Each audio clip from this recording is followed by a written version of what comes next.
आपको रस मिला, पर वो तमाम चीजें अपना प्रभाव एक समय के बाद छोड़ देती हैं। सत्संग की महिमा इसलिए कही गई है क्योंकि सत्संग आपको हमारे और आपके जीवन के सार तत्व की तरफ ले जाता है। हमारा और आपका जन्म संसार में बहुत ही विशेष, बहुत ही खास भेद को जानने के लिए हुआ है। एक दिन एक भाई मुझसे आकर मिले, बहुत ही मेहनत से काम काज में लगे थे, व्यापार खड़ा करने में। कहने लगे मेरे लिए व्यापार सब कुछ है, खूब पैसा कमाना, सुख कमाना, बहुत पैसा कमा करके जीवन में ठाठ से जीवन जीना, ये मेरे लिए सब कुछ है। तो मैंने उन्हें दो चार ऐसे लोग दिखाए जिनके बड़े बड़े मकान थे, बड़ी बड़ी कोठियां थी, उन्होंने भी पैसे कमाए, पर वो अब अपनी वृद्धावस्था में बैठे थे। कोई उन्हें पूछने वाला नहीं, घर है, समय देने वाला कोई नहीं। पैसा है पर उस पैसे का सुख नहीं भोग सकते, अच्छे गद्दों पर बैठे हैं पर उससे आराम नहीं मिल रहा है। सिर्फ ये दिखता है कि जीवन, जो पूरा जीवन बीत गया वो बस हाथ से निकल गया समझो। जब ये बात हमें एहसास होती है कि हमारा ये जीवन हमें हमेशा के लिए नहीं मिला और एक न एक दिन संसार से जाना पड़ेगा, उस दिन सत्संग, उस दिन आत्मज्ञान की बात हमें समझ में आना शुरू होती है। एक बहुत बड़े विद्वान हुए, उनका कहना था हमें संसार में दो तरह के जीवन प्राप्त होते हैं। दूसरे जीवन की शुरुआत तब होती है जब पहला जीवन हाथ से निकलने लगता है, जब हमारा सारा समय हाथ से निकल जाता है और हमें अपनी मौत, अपना अंत समय दिखाई देने लगता है। तब हमें इस बात की फिक्र होती है कि हमने जीवन में कुछ छोड़ दिया है, कुछ ऐसी चीजें हैं जिस पर हमने ध्यान नहीं दिया, जिन चीजों के लिए हम सारा जीवन मेहनत करते रहे, वो जीवन अब जा चुका है, फिर भी हमें सुख नहीं है, फिर भी हमने कोई भेद अपने जीवन में जाना नहीं है। तो हमारे गुरुजी को फरमाया करते थे, सत्संग आपको अगर समय रहते आत्मज्ञान दे दे कि आपके जीवन के दो बड़े अलग अलग पहलू हैं।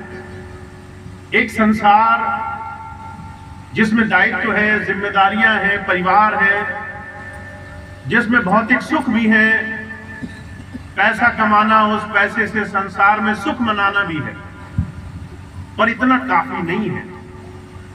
ये सब करने के बाद भी आपका जीवन संतोष से, सुख से, जीवन के सबसे बड़े भेद से अधूरा रहेगा। तो आपको जीते जी समय रहते एक और काम कर लेना है, वो है आत्मज्ञान की खोज कर लेना। आत्मज्ञान की खोज के लिए आपको सबसे पहले सत्संग की आवश्यकता होगी। हुजूर कहा करते थे, वो बड़ भागी जीव होते हैं जो सत्संग में बैठ करके संतों महापुरुषों की, जुगों जुगों से आए हुए महान व्यक्तियों के जीवन के अनुभव की थोड़ी सी समझ लेने की कोशिश करते हैं। अब संतों महापुरुषों ने क्या फरमाया संसार में। हमारे स्वामी जी महाराज हिंदुस्तान से बाहर गए, जब बाहर गए तो देखा कि लोग बड़े नास्तिक हैं, भगवान को नहीं मानते, कहते सारी चीजें अपने करने से होती हैं, हम पैसा कमाएंगे तो सुख मिलेगा, हम भौतिकता इकट्ठी करेंगे तो बड़ा आनंद मिलेगा, परमात्मा कुछ नहीं करता। तो नास्तिकता की तरफ बढ़ गए, सारा जीवन इस खोज में लगा दिया कि आखिर में संसार की उत्पत्ति कहां से हुई है। एक बहुत बड़ा समुदाय इकट्ठा हुआ जिनेवा में, वैज्ञानिकों का, शोधकर्ताओं का, और जब उन्होंने वहां पर एक शोध किया हुजूर कहा करते थे ऐसा चमत्कारिक चीज उन्हें मिली जिसके बाद वो निरुत्तर हो गए। उन्होंने वहां पर लाखों करोड़ों अरबों रुपए की संपत्ति खर्च करके एक बड़ा भारी विज्ञान केंद्र बनाया। बहुत सारी ताकत लगाकर ये जानने की कोशिश करी कि आखिर में संसार की उत्पत्ति हुई कहां से, और उन्होंने ये जानने की कोशिश करी कि सबसे बारीक से बारीक जो चीज है उसके अंदर कौन सी शक्ति काम कर रही है, जिसे अणु और परमाणु का नियम कहा जाता है। अब जहां वहां खोज करनी शुरू करी, एक छोटा सा कंकड़ लिया, उसे तोड़ते गए। एक समय ऐसा आया जब उसे तोड़ नहीं पाए। उसके बाद उन्होंने अपनी जितनी भी शक्ति थी वो लगाकर जब उस अणु को तोड़ा तो एक प्रकाश पैदा हुआ। वो प्रकाश इतना तेज था जिसके आगे दुनिया के बड़े से बड़े प्रकाश फीके पड़ गए। सिर्फ मैं भौतिकता की बात कर रहा हूं। भौतिक दृष्टि से जब उन्होंने देखा तो वो चकाचौंध हो गए। एक कंकड़ के अंदर इतना प्रकाश, एक कंकड़ के अंदर इतनी शक्ति, पूरा पूरा शहर उससे प्रकाशमान हो सकता है। एक छोटे से अणु के अंदर इतनी शक्ति कैसे आ गई? और वो निरुत्तर हो गए कि ये हमारी समझ में नहीं आ रहा, ये हमारी बुद्धि से परे है, ये कोई बहुत बड़ी शक्ति है। और उस शक्ति को जानने के लिए अभी तक उनके पास कोई यंत्र नहीं बना।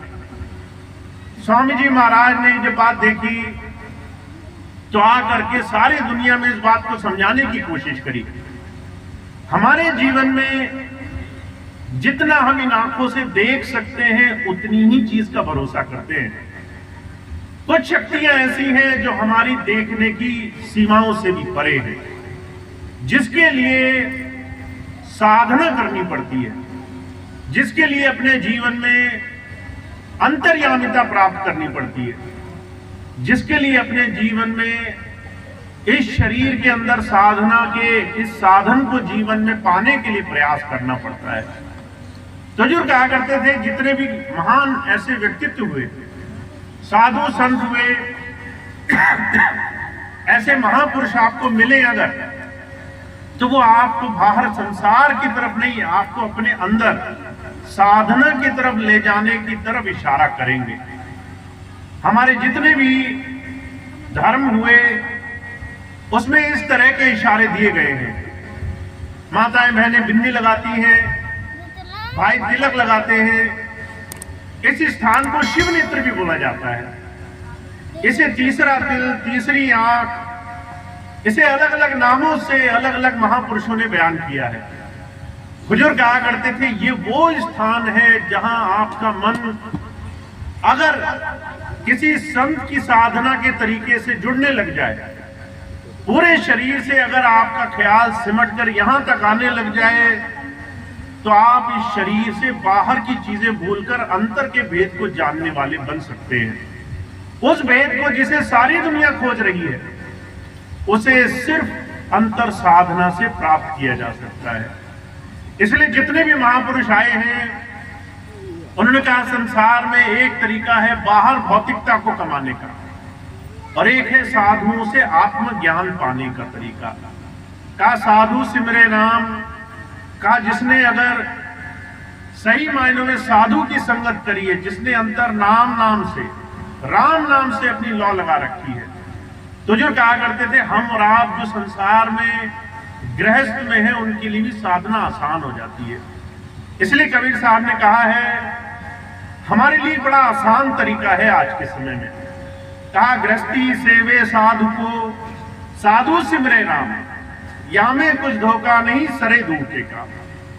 अगर आप संसार के गृहस्थ नियम में फंसे हुए हो, सुबह से लेकर शाम तक आपके पास काम की कमी नहीं है, आप सुबह उठे, आपको दिन भर के काम याद आने लग गए, आपको पता है घर की सफाई करनी है, काम काज करने, बच्चों को पढ़ाना है, और 10 काम याद आ गए।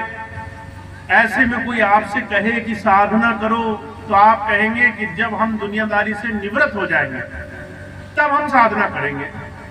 और आदमी हर एक पल अपने आप को संसारिकता से निवृत्त होने का एक ही इलाज बताता है, जब मैं बुढ़ापे में आ जाऊंगा, काम काज पूरे हो जाएंगे, तब मेरे पास समय बचेगा। पर कबीर साहब कह रहे हैं तुम्हें इस बात का क्या भरोसा कि तुम बुढ़ापे तक पहुंचोगे कि नहीं पहुंचोगे। किसी को यह भी नहीं मालूम कि अगली सांस आएगी कि नहीं आएगी। अभी 2 वर्ष पहले बड़ी महामारी फैली, कोरोना का संकट आया। जो लोग सोचते थे कि हमने खूब जमा कर लिया है, अब हमारे बुढ़ापे तक का इंतजाम है हमारे पास, वो जो है अगले दिन घर से बाहर निकले और वापस नहीं आए। उनको ये भी नहीं मालूम था कि कब शरीर पूरा हो जाएगा। अभी मेरे पास एक छोटा बच्चा आया, उसके माता पिता दोनों डॉक्टर आकर कहने लगा कि भैया जी मैं बहुत दुखी हूं, आप यहां नहीं थे कोरोना के समय में, मेरे माता पिता दोनों शरीर पूरा कर गए। मैंने कहा कि भाई अपनी बात बताओ। कहने लगे दोनों बड़े अच्छे डॉक्टर थे, दोनों जो है हजारों हजारों मरीजों का इलाज करते थे, बड़ा नाम था, दूर दूर से लोग आते थे कि इनकी कोई भी तकलीफ हो ये दोनों लोग ठीक कर देंगे। एक को कोरोना की बीमारी हुई और जो है पत्नी उसे लेकर अस्पताल तक गई, और जब अस्पताल में भर्ती कराया तो उसको भी वो संक्रमण लग गया। दोनों ही बीमार हो गए 1 हफ्ते के अंदर। उन्होंने क्या ये सोचा नहीं होगा कि हम अपने बुढ़ापे तक का इंतजाम कर लें? उन्होंने सोचा नहीं होगा पैसे की कमी होगी क्या? पर जो है सारी चीजें जो जुगों जुगों तक की इंसान सोचता है, उसको इस बात की खबर नहीं है कि उसके आगे आने वाला समय उसके लिए क्या बना करके बैठा है। तो हमारे हुजूर फरमा रहे हैं, कहते हैं जो ये सोचता है कि गृहस्थ में है, जब तक हम सन्यास बुढ़ापे तक नहीं पहुंच जाएंगे तब तक भक्ति नहीं करेंगे, वो हाथ पर हाथ धरे संसार से ऐसे ही निकल जाते हैं।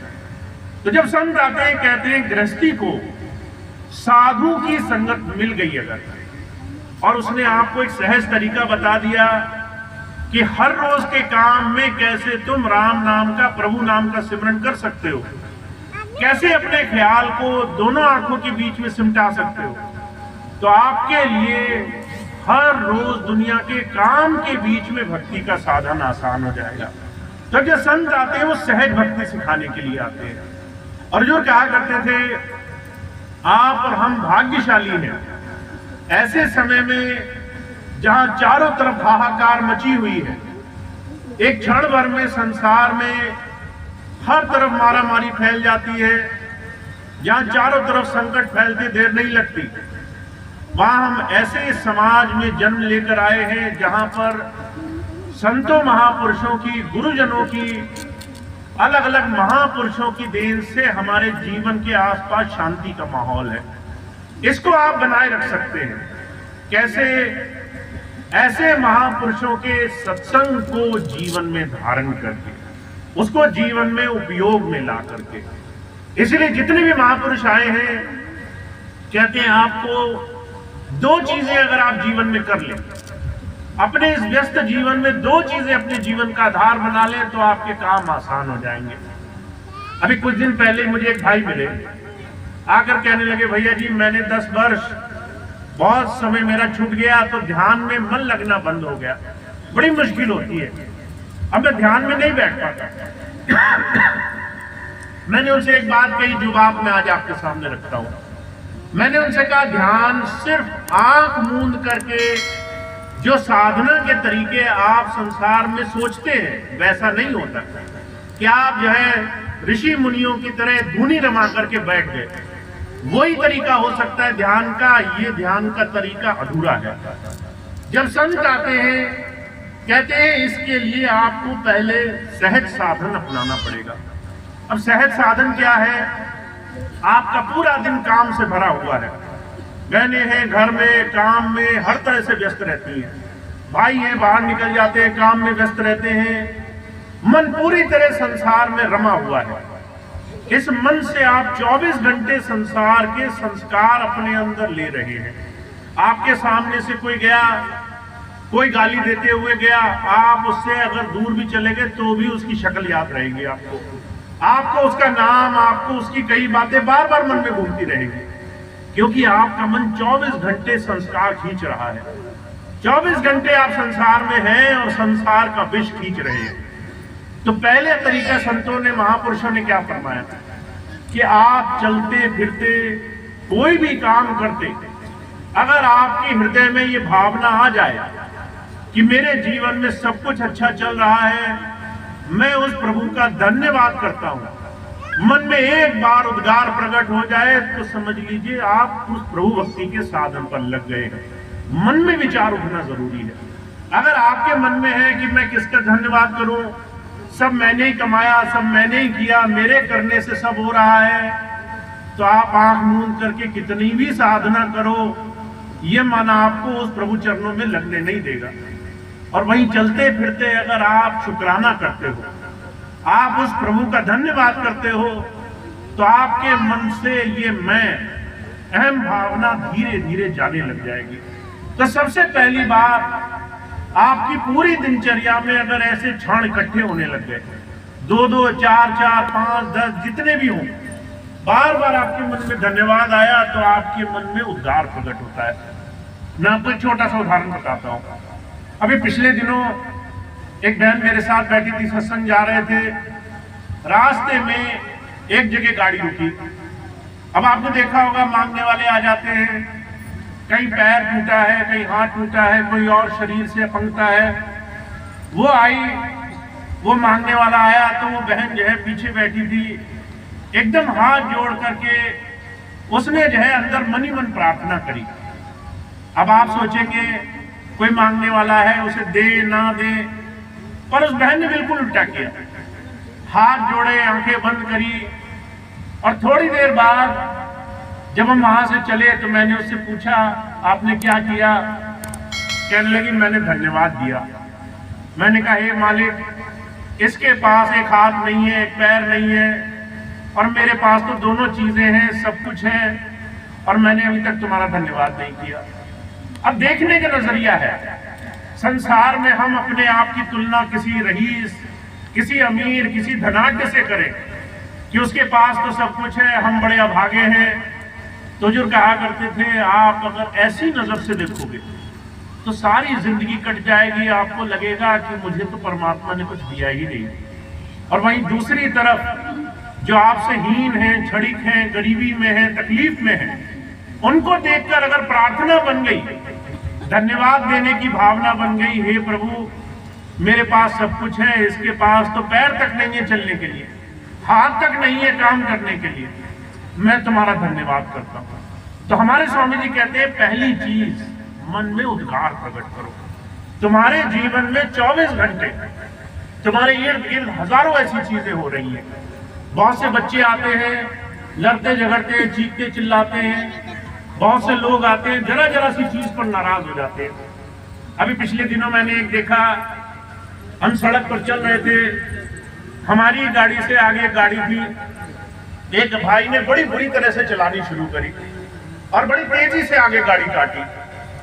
अब गाड़ी का एक्सीडेंट होता हुआ देखकर जिस भाई की गाड़ी में हम बैठे थे, उस भाई ने मन से एकदम जो है क्रोध की भावना निकली और 2-4 उसने गुस्से की बात बोली। अब मैंने सोचा शीशे भी बंद है, सामने वाला चला भी गया, इसको गुस्सा भी आया, इसने चीखा चिल्लाया भी। अगर इसका गुस्सा सुना भी तो हम ही ने सुना, जिसको सुनाना चाहता था उसको तो खबर भी नहीं लगी कि ये इंसान हम पर नाराज हो गया। पर हम उस बात को करके बड़ा सुखी महसूस करते हैं कि हमने दूसरे पर अपना गुस्सा निकाल दिया। हुजूर कहा करते थे, जब संत आते हैं आपको नजरिया देने के लिए आते हैं। संसार में आप धन्यवादी बनोगे, उस प्रभु का शुक्र मनाओगे, या फिर छोटी छोटी चीज के लिए उसके साथ उलाना दोगे। तो सबसे पहली चीज हमें अपने जीवन में उसका उपकार मानना शुरू करना है। तो स्वामी जी पहली बात कहते हैं, अपने आचरण में सुधार लाइए। अगर आप छोटी छोटी चीज भी उस मालिक की देख पा रहे हैं, अपने जीवन में उसकी दया मेहर समझ पा रहे हैं, तो एक उसका बहुत बड़ा लाभ होता है। जब आपको जो मिल रहा है वो आप देख पाते हो, तो आपके जीवन में ऐसी हजारों चीजें होने लग जाती है जिससे आप अपने जीवन में और सुख की प्राप्ति महसूस कर सको। आपको अगर आज एक चीज मिली है, आपने उसका धन्यवाद दे दिया, तो आपके लिए वो सारी चीजें बढ़ने लग जाएंगी। और अगर आपने एक गलत चीज हुई उसी को देखा तो आप जो सिमरन कर रहे हो वही चीज आपके जीवन में बढ़ेगी। तो मैं देखता हूं हजारों लोग सत्संग में तो आते हैं पर मन से सत्संग पकड़ते नहीं है। मन से सत्संग में कोई भी बात ऐसी जीवन में घर ले जाकर उसका आचरण करने का प्रयास नहीं करते हैं। तो पहली चीज है हमारा सामाजिक, सांसारिक, वैचारिक और बाहरी तौर से अपने जीवन में अच्छी चीजों का चुनाव करना, अच्छे गुणों का अपने जीवन में उसकी अच्छी भावना को, सुख भरी भावना को अपने जीवन में बसाना, ये पहली चीज हो गई। अब दूसरी चीज स्वामी जी महाराज कहते हैं आज के इस कलयुग में जहां हाहाकार मचा हुआ है वहां आप एक बहुत अच्छा काम कर सकते हो, वो ये कि अपने जीवन का थोड़ा सा समय किसी अच्छे काम के लिए निकाला करो, किसी सेवा के काम में निकाला। सेवा पर स्वामी जी ने बड़ा जोर दिया। अगर आप किसी की मदद करने के लिए तत्पर हो, अगर आप किसी की मदद करने के लिए थोड़ा सा भी हाथ बढ़ाते हो तो आपके जीवन में अपने आप आपको फर्क महसूस होगा। तो जो कहा करते थे साधना के पथ पर ये दो चीजें बड़ी आवश्यक है।